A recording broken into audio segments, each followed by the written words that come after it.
Every one. இந்த வீடியோவில் நம்ம என்ன பார்க்க போறோம்னா டேலி பிரைம் 6.0 அண்ட் 6.1ல பார்த்தீங்கன்னா டேட்டா ஸ்பிளிட்ன்ற நியூ அப்டேட் பார்த்தீங்கன்னா நமக்கு வந்திருக்கு. அந்த டேட்டா ஸ்பிளிட்ல பார்த்தீங்கன்னா நம்ம எந்த மாதிரிலாம் பண்ணலாம் அப்படின்றத இந்த வீடியோவில் நம்ம பார்க்க போகிறோம். ஃபர்ஸ்ட் நான் பார்த்தீங்கன்னா ஒரு கம்பெனியில் 1424லேருந்து 31/3/26 வரைக்கும் நான் ஒரு டேட்டா வச்சிருக்கேன். ஸோ அதை என்டர் பண்ணிடுறேன். ஸோ இந்த டேட்டாவை பார்த்தீங்கன்னா நம்ம அந்த 2 இயர் டேட்டா வச்சிருக்கோம். இது எந்த மாதிரிலாம் ஸ்பிட் பண்ணலாம் அப்படின்றத பார்த்துக்கலாம். ஃபர்ஸ்ட் மேல் டேட்டான்றதை கொடுத்துக்கலாம். இதில் பார்த்தீங்கன்னா நமக்கு ஸ்பிட்ன்ற ஆப்ஷன் இருக்கும், அதை என்டர் பண்ணிக்கலாம். ஸோ இதில் பார்த்தீங்கன்னா ஃபர்ஸ்ட் நம்ம என்ன பண்ணுவோம்னா ஸ்பிட் பண்ணுறதுக்கு முன்னாடி ஒரு பேக்கப் எடுத்து வச்சுக்குவோம். ஸோ பேக்கப் எடுத்து வச்சதுக்கு அப்புறம் என்ன பண்ணுவோம்னா நம்ம வெரிஃபைன்றதை இங்கே ஸ்பிளிட்டுக்கு கிளிக் பண்ணீங்கன்னா வெரிஃபைன்ற ஆப்ஷன் இருக்கும். ஸோ அதை கிளிக் பண்ணிட்டீங்கன்னா எந்த கமெண்ட் சூஸ் பண்ணிட்டீங்க ஸோ அக்செப்ட் பண்ணிட்டு நமக்கு என்ன ஆகும்னா ஸோ அதில் சம் எரர்ஸ் இருந்துச்சுன்னா இங்கே வந்து உங்களுக்கு என்ன எரர்னு காட்டும், அதை நீங்கள் ரெக்டிஃபை பண்ணிக்கலாம். சப்போஸ் எரர் இல்லைன்னா அந்த மாதிரி நோ எரர்ஸ் ஃபவுண்ட் வரும். ஸோ அதுக்கப்புறம் எஸ்கேப் கொடுத்துலாம். ஸோ நெக்ஸ்ட் பார்த்தீங்கன்னா நம்ம டேட்டா மறுபடியும் கொடுப்போம். அதில் பார்த்தீங்கன்னா ஸ்பிட்ன்றது மறுபடியும் கொடுப்போம். இதில் பார்த்தீங்கன்னா ஸ்பிட் டேட்டான்றது கொடுத்துலாம். இதில் பார்த்தீங்கன்னா வெரிஃபைன்றது ஆல்ரெடி பண்ணிட்டோம். ஸோ வெரிஃபைன்றது மறுபடியும் பண்ண அவசியம் இல்லை. நெக்ஸ்ட் பார்த்தீங்கன்னா ஸ்பிட்ன்றதை கொடுத்துடலாம்.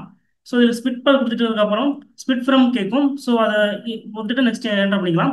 என்டர் பண்ணிட்டீங்கன்னா இங்கே ஸ்பிட் கம்பெனின்னு கேட்கும். இதில் பார்த்தீங்கன்னா 3 ஆப்ஷன் இருக்கும். இதில் பார்த்தீங்கன்னா first from spit date.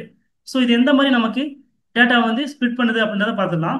So இது என்ன பண்ணணும்னா நம்ம 24லேருந்து 26 வரைக்கும் என்ட்ரி வச்சிருக்கோம்னா ஸோ இங்கே நம்ம என்ன பண்ணுறோம்னா ஸ்பிட் ஃப்ரம்ன்றத ஒரு டேட் நம்ம இங்கே செட் பண்ணி வச்சுட்டு இங்கே ஃப்ரம் ஸ்பிட் டேட் அப்படின்னு கொடுத்தோம்னா நம்ம எங்கேருந்து கொடுக்குறோமோ அந்த டேட்லேருந்து என்ன ஆகும்னா நமக்கு ஸ்பிட் ஆகும். இப்போ பார்த்தீங்கன்னா நான் என்ன பண்ணுறேன்னா இதில் பார்த்தீங்கன்னா 1424லேருந்து 31/3/26 வரைக்கும் இருக்குது. ஸோ இதை நான் என்ன பண்ணுறேன்னா 1425லேருந்து நான் என்ன பண்ணுறேன்னா ஸ்பிட் ஃப்ரம் டேட் அப்படின்னு கொடுக்குறேன். கொடுத்து என்டர் பண்ணுறேன். என்டர் பண்ணதுக்கு அப்புறம் பாருங்க நமக்கு எப்படி ஸ்பிட் ஆகுதுன்னு பார்க்கணும். ஸ்பிட் ஆகிட்டு இருக்கு.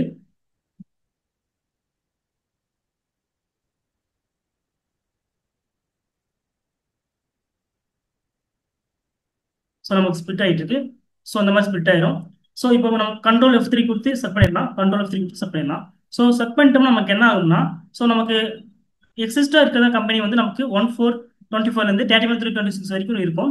ஸோ அதுக்கப்புறம் பார்த்தீங்கன்னா நம்ம ஸ்பிட் ஃப்ரம் கொடுத்தது பார்த்தீங்கன்னா 1425 கொடுத்துருக்கோம். ஸோ அதெல்லாம் என்ன ஆகும்னா 1425லேருந்து 31/3/26 வரைக்கும் தனியாக ஒரு கம்பெனி ஸ்பிட் ஆயிருக்கும். ஸோ இந்த மாதிரி நம்ம என்ன பண்ணிக்கலாம், இதை ஸ்பிட் பண்ணிக்கலாம். ஸோ இதை என்டர் பண்ணுறேன். என்டர் பண்ணிட்டு என்ன பண்ணுறேன்னா இது ஆல்ட்டு கே கொடுத்து ஆல்டர் கொடுத்துட்டு ஸோ இதில் நான் என்ன பண்ணுறேன்னா டெலிட் பண்ணுறேன். இது ஃபர்ஸ்ட் ஆப்ஷன் எப்படி ஸ்பிட் பண்ணுறதுன்றதை பார்த்துட்டோம். ஸோ நெக்ஸ்ட் மறுபடியும் இந்த கம்பெனி என்டர் பண்ணுறேன். டேட்டா கொடுக்குறேன். நெக்ஸ்ட் ஸ்பிட்ன்றது தரேன். ஸோ இதில் பார்த்தீங்கன்னா ஸ்பிட் டேட்டான்றது கொடுக்குறோம். நெக்ஸ்ட் ஸ்பிட்டு கொடுத்துடலாம். இதில் பார்த்தீங்கன்னா நெக்ஸ்ட் செகண்ட் ஆப்ஷன் பார்த்தீங்கன்னா நமக்கு பிஃபோர் ஸ்பிட் டேட் அப்படின்ற மாதிரி இருக்கும். ஸோ இந்த பிஃபோர் ஸ்பிட் டேட் அப்படின்றது எப்படி பண்ணோம்னா நமக்கு டேட்டா பார்த்தீங்கன்னா 1424லேருந்து 31/3/26 வரைக்கும் இருக்கு. இப்போ நம்ம என்ன பண்ணிக்கலாம்னா 1425 அப்படின்றத கொடுத்துட்டு ஸோ ஃப்ரம் ஸ்பிட் டேட் அந்த மாதிரி இருக்கிறத நம்ம ஆல்ரெடி பார்த்துட்டோம். நெக்ஸ்ட் பார்த்தீங்கன்னா பிஃபோர் ஸ்பிட் டேட் அப்படின்னு கொடுத்தோம்னா ஸோ இதுக்கு பின்னாடி இருக்கிறது எல்லாம் என்ன பண்ணணும்னா ஸ்பிட் பண்ணி நமக்கு தனியாக கொடுத்துரும். இப்போ பாருங்க நான் பிஃபோர் ஸ்பிட் டேட்டா கொடுத்துறேன். டேட் என்ட்ரு கொடுத்துறேன். கொடுத்துட்டு என்டர் பண்ணுறேன். ஸோ இப்போ எஸ் கொடுத்துறேன். ஸோ நமக்கு ஸ்பிட் ப்ராசஸ் போயிட்டு இருக்கும்.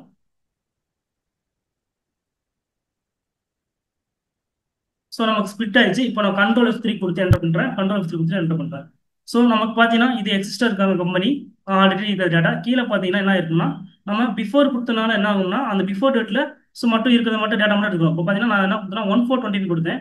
ஸோ அதனால் என்ன இருக்குன்னா இங்கே 1424லேருந்து 31/3/25 வரைக்கும் இருக்குது. அதாவது பார்த்தீங்கன்னா நான் 1 ஏப்ரல் வந்து கொடுத்துருந்தேன். ஸோ அதுக்கு பின்னாடி இருக்கிற 31 மார்ச் 25 வரைக்கும் என்ன இருக்குன்னா தனியாக ஒரு கம்பெனியாக ஸ்பிட் ஆயிருக்கு. ஸோ இது வந்து செகண்ட் ஆப்ஷன். ஸோ இது மறுபடியும் என்டர் பண்ணுறேன். இந்த கம்பெனி என்ன பண்ணுறேன்னா டெலிட் பண்ணுறேன். ஸோ அந்த கம்பெனி டெலிட் பண்ணிச்சு. மறுபடியும் இதை என்டர் பண்ணுறேன். ஸோ என்டர் பண்ணிட்டு மறுபடியும் என்ன பண்ணுறேன் மேலே டேட்டான்றது கொடுக்குறேன். ஸ்பிட் கொடுக்குறேன். இதில் ஸ்பிட் டேட்டா கொடுக்குறேன். இதில் பார்த்தீங்கன்னா ஸ்பிட்ன்றதை கொடுக்குறேன். ஸோ இதில் பார்த்தீங்கன்னா 1425 கொடுத்துட்டு ஸ்பிட் இதில் பார்த்தீங்கன்னா தேர்ட் ஆப்ஷன் இன்டூ இன்டூ 2 கம்பெனிஸ்ன்றதை கொடுக்குறேன். ஸோ இது எந்த மாதிரி எடுத்துக்கிறோம்னா இது வந்து ஓல்டு ஃபார்மேட். இதுக்கு முன்னாடி இருக்கிற பிஃபோர் வெர்ஷன்லாம் பார்த்தீங்கன்னா எப்படி ஒரே ஒரு ஆப்ஷன் இருக்கும். ஸ்பிட் பண்ணோம்னா நமக்கு என்ன ஆகும்னா எக்ஸிஸ்டாக இருக்கிற ஒரு கம்பெனி இருக்கும். அதுக்கப்புறம் பார்த்தீங்கன்னா உங்களுக்கு 2 கம்பெனி தனித்தனியாக பிரியும். ஸோ அந்த கான்செப்ட்ல என்ன பண்ணணும்னா இங்கே பிரியும். பார்த்தீங்கன்னா நான் கொடுக்குறேன் இன்டூ 2 கம்பெனிஸ்ன்றதை செலக்ட் பண்ணுறேன். செலக்ட் பண்ணிட்டீங்கன்னா உங்களுக்கு ஆட்டோமேட்டிக் இங்கே காட்டிடும். நேம் ஆஃப் ஃபர்ஸ்ட் கம்பெனி பார்த்தீங்கன்னா இந்த மாதிரி 1424 வந்து ஸ்டார்ட் ஆகும். இன்னும் பார்த்தீங்கன்னா 1425 உங்களுக்கு ஸ்டார்ட் ஆகும். நான் இதை அக்செப்ட் பண்ணிடுறேன். ஸ்பிளிட் கொடுத்துறேன். ஸோ ஸ்பிளிட் ப்ராசஸ் போயிட்டு இருக்கு. ஸோ ஸ்பிளிட் ஆகிட்டு இருக்கு. ஸோ ஸ்பிளிட் ஆயிடுச்சு. இப்போ நான் கண்ட்ரோல் F3 கொடுத்து செட் பண்ணுறேன். கண்ட்ரோல் 3 என்டர் கொடுக்குறேன். ஸோ இப்போ பார்த்தீங்கன்னா இது ஆல்ரெடி எக்ஸிஸ்டாக இருக்க கம்பெனி 24 26 இருக்கு. ஸோ இதில் இப்போ இதுக்கப்புறம் பார்த்தீங்கன்னா நமக்கு 1424 31 325 ஒரு கம்பெனியும் 1425 31 326 இன்னொரு கம்பெனியாகும் நமக்கு என்ன இருக்குன்னா ஸ்பிளிட் ஆகும். இது பார்த்தீங்கன்னா நமக்கு ஓல்டு பிஃபோர் வெர்ஷன் எல்லாம் பார்த்தீங்கன்னா இந்த மாதிரி தான் நமக்கு ஸ்பிளிட் ஆகும். ஸோ இந்த மாதிரி நம்ம என்ன பண்ணிக்கலாம்னா டேட்டாவை 3 டைப்பாக நம்ம ஸ்பிளிட் பண்ணிக்கலாம். ஸோ இந்த வீடியோ உங்களுக்கு யூஸ்ஃபுல்லாக இருக்கும்னு நினைக்கிறேன். மறக்காம நம்ம சேனலை சப்ஸ்கிரைப், லைக் அண்ட் ஷேர் பண்ணுங்க. தேங்க்யூ ஃபார் வாட்சிங்.